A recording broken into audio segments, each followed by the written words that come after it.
Okay dear students, आज हम लोग यहाँ दूसरा प्रैक्टिकल अप्लाइड मैकेनिक्स लैब का करने के लिए यहाँ हम लोग प्रेजेंट हैं। और अभी जैसा पिछले वीडियो में मैंने बताया था आपको कि रेगुलर लेमिना का सेंटर ऑफ ग्रेविटी निकालना, इसमें इस बार हम लोग इर्रेगुलर लेमिना का मतलब जो कि वो किसी भी एक्सिस किसी भी लाइन के अबाउट जिसका कि जो प्लेनर एरिया है सिमेट्रिक नहीं होगा, उसका कैसे सेंटर ऑफ ग्रेविटी निकालेंगे या सेंट्रॉयड कह सकते हैं आप, निकालेंगे।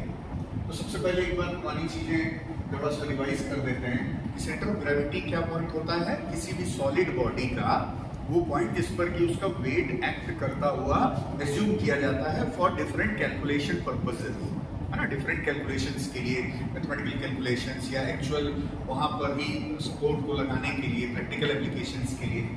तो उसी को सेंट्रॉयड तब बोलते हैं जब हमारा जो ऑब्जेक्ट है वो एक प्लेनर ऑब्जेक्ट में कन्वर्ट हो जाए, एक प्लेन में आ जाए, having very small thickness, then it is called a planar figure. और उस केस में जो सेंट्रॉयड होता है, सेंटर ऑफ ग्रेविटी होता है, that is called centroid of the planar object. So here we are going to find out the center of gravity, or you may say centroid of a irregular lamina.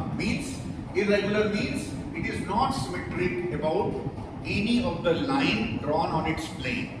कोई भी line अगर आप draw करेंगे तो उसके about वो symmetric नहीं है। मतलब एक तरफ से आप इमेज, मिरर इमेज दूसरी तरफ बनाएंगे या दूसरी तरफ से पहली तरफ बनाना चाहें तो सेम इमेज नहीं बन पाएगी, मतलब वो सिमेट्रिक नहीं होगा। तो ऐसे ऑब्जेक्ट में भी हम सस्पेंशन मेथड का यूज करके ही उसका सेंटर ऑफ ग्रेविटी या सेंट्रॉयड हम निकाल लेते हैं। तो उसके लिए भी हम हमारे पास जो है सेम अप्रोच रहती है जैसे हमारा रेगुलर लेमिना में थी। तो इसमें हम क्या करते हैं, जैसे सपोज हमारा एक ये इर्रेगुलर लेमिना है, तो हमने इसके डिफरेंट पॉइंट्स को, किन्हीं भी चार जो कॉर्नर पे पॉइंट्स हैं उनको हमने ABCD 4 पॉइंट्स मान लेते हैं। हम लोग ABCD 4 पॉइंट्स मान लिए, इनको चिन्हित कर लेते हैं।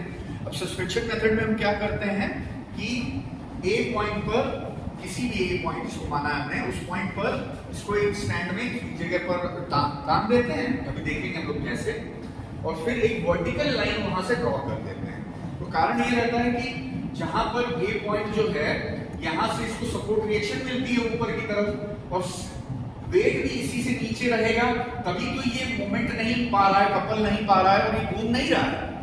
इसीलिए ये माना जाता है कि इस लाइन पर जहां पर भी सस्पेंशन हुआ है, उसी लाइन पर ही कहीं न कहीं वेट नीचे की तरफ कार्य कर रहा है और ये रिएक्शन ऊपर की तरफ, और बराबर है, दोनों इक्वल हैं, अपोजिट हैं, एक दूसरे को न्यूट्रलाइज कर ले रहे हैं। तो ये इसको कोई ना कपल मिल रहा है, ना मूवमेंट मिल रहा है, घूम नहीं रहा है, स्थिर रूप खड़ा हुआ है। तो वेट इसका मतलब इसी वर्टिकल लाइन पर ही कहीं ना कहीं होगा। अब हम उसको दूसरे पॉइंट पर निकालते हैं, इसको दूसरे पॉइंट पर उसको अब हम माउंट कर लेते हैं, सस्पेंड कर लेते हैं। फिर से हम उस पॉइंट से वही थ्योरी फिर से लगती है कि यहाँ पर रिएक्शन ऊपर लग रहा होगा और वेट इसका नीचे इसी लाइन पर कहीं लग रहा होगा, तभी दोनों ने एक दूसरे को बैलेंस किया है। और ये जो है बैलेंस की वजह से कोई कपल नहीं बना, कोई मोमेंट ऑफ द फोर्स नहीं आ रहा है, और ये जो है दोनों एक दूसरे को बैलेंस करके कोई स्थिर अवस्था में है। ठीक है, इस तरह से वेट इसका मतलब इस लाइन पर कहीं ना कहीं होगा।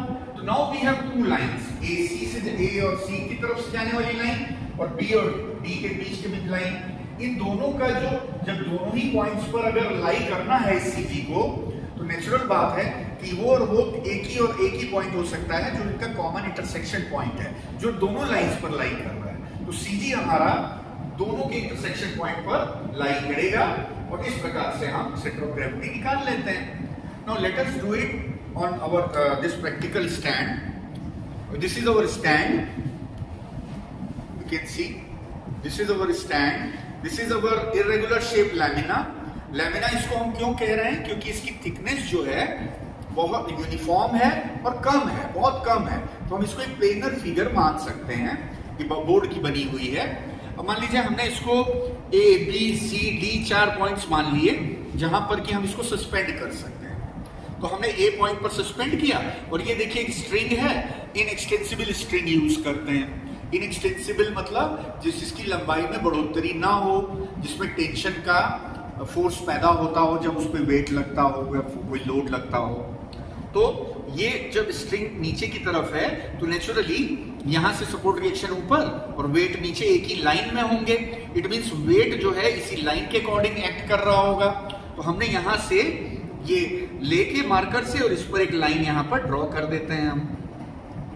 ठीक है, ये लाइन ड्रॉ कर दी। अब हम क्या करेंगे, इसी लाइन पर हमारा सीजी होना चाहिए।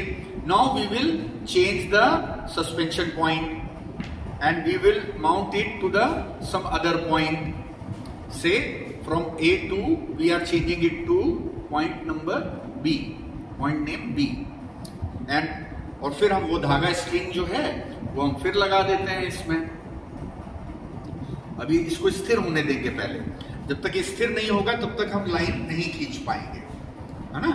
इसके लिए अब जब ये खींच लिया हमने तब हम फिर दूसरी लाइन खींच लेंगे, इसको फिर लाइन खींच ली इसको।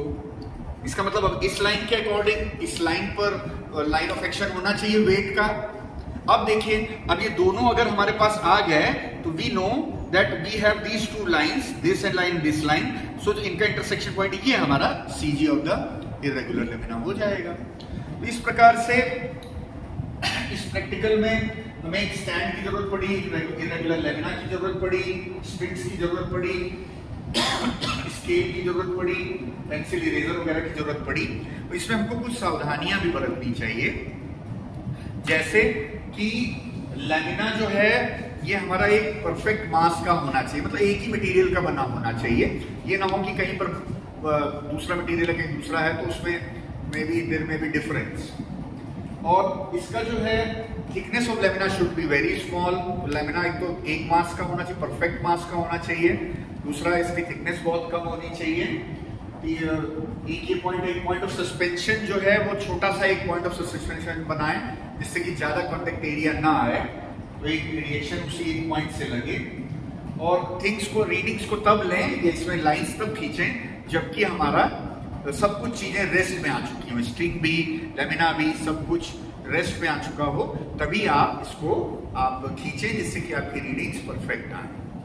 So this was about our irregular lamina experiment of applied mechanics lab. Thank you very much.